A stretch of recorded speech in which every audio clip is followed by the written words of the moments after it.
পুরো দলে একাধিক নামকরা সব ফুটবলার থাকলেও এক বিশেষ দিক থেকে বিধ্বস্ত হতে পারে আর্জেন্টিনা। লিওনেল স্কালোনির স্কোয়াডে এমন এক দুর্বলতা আছে যার কারণে শুরু থেকেই ভুগতে পারে আকাশী নীলরা, এমনকি বাদ পড়তে পারে নকআউট পর্ব থেকেও। তবে কি এমন দুর্বলতা যার কারণে শুরু থেকেই ম্যাচ হারতে পারে আর্জেন্টিনা, সেটাই জানবো এই রিপোর্টে।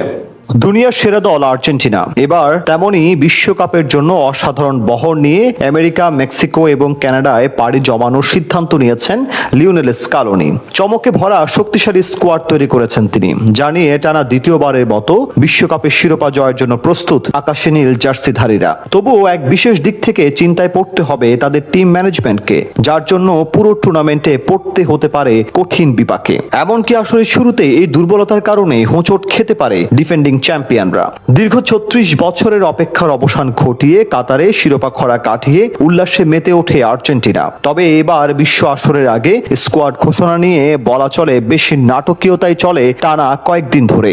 সেই সব আলোচনা ও গুঞ্জনের অবসান ঘটিয়ে দুদিন আগে 26 জনের নাম ঘোষণা করেছেন স্কালোনি। সেখানে একটি পজিশনের জন্য মহা বিপদে পড়তে পারেন তিনি, কারণ দলের মাঝমাঠ এবং আক্রমণ ভাগ যতই গুছানো বা নির্ভরযোগ্য মনে হোক না কেন, মাঠের একটা নির্দিষ্ট জায়গা এখনো আর্জেন্টিনার পুরো প্রজেক্ট এবং থিঙ্ক ট্যাঙ্ককে ভাবিয়ে তুলছে। এবার বিশ্বকাপের স্কোয়াডে অভিজ্ঞতা ও তারুণ্য দুদিক মিলিয়ে দলের পরীক্ষিত পারফর্মারদের দিকে বেশি নজর দিয়েছেন লিওনেল স্কালোনি। তাই তো গেলবারের স্কোয়াড থেকে অধিক ফুটবলার টেনেছেন তিনি। তবে দল ঘোষণার আগে একের পর এক ইনজুরি আরো বেশি বিপাকে ফেলে দিয়েছে তাকে। বিশ্বকাপের ঠিক আগ মুহূর্তে আর্জেন্টিনার সবচেয়ে বড় দুর্বলতা হিসেবে দেখা দিচ্ছে ফুল ব্যাক পজিশন, বিশেষ করে রক্ষণে দুই প্রান্ত। ডান প্রান্তে নাহুয়েল মলিনা এখনো প্রধান ভরসা, আর বাঁ প্রান্তের দায়িত্বে আছেন নিকোলাস ট্যাগলিয়াফিকো। কিন্তু তাদের বিকল্প হিসেবে যারা আছেন তারা এখনো সেই আস্থার জায়গাটা তৈরি করতে পারেননি, যেটা মূলত সমস্যা তৈরি করতে পারে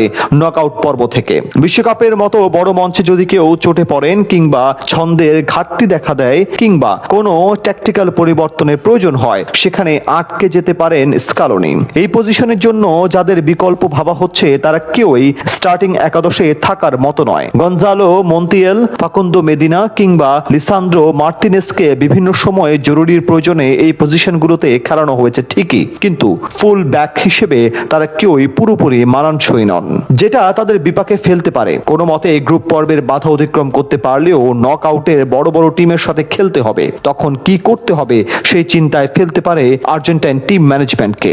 তবে সেক্ষেত্রে কাজে লাগাতে হবে স্কালোনির সেকেন্ড প্ল্যানকে। তার কৌশলগত সিস্টেম এটাও দেখিয়েছে যে ফুল ব্যাকরা যখন তাদের ধারাবাহিকতা হারায়, তখন দল তার স্বাভাবিক মাঠের দুই প্রান্তের প্রসারতা নিখুঁতভাবে নিচ থেকে আক্রমণ গড়ে তোলে এবং রক্ষণ ভাগের ভারসাম্য ধরে রাখতে রীতিমতো হিমশিম খায়। তাছাড়া দলে লিওনেল মেসি সহ মূল খেলোয়াড়দের উপস্থিতি এখন তাদের প্রধান শক্তি, সেটা আবার স্বস্তি দিতে পারে আর্জেন্টাইন সমর্থকদের। তাই এখনই হতাশ হওয়ার কিছু নেই।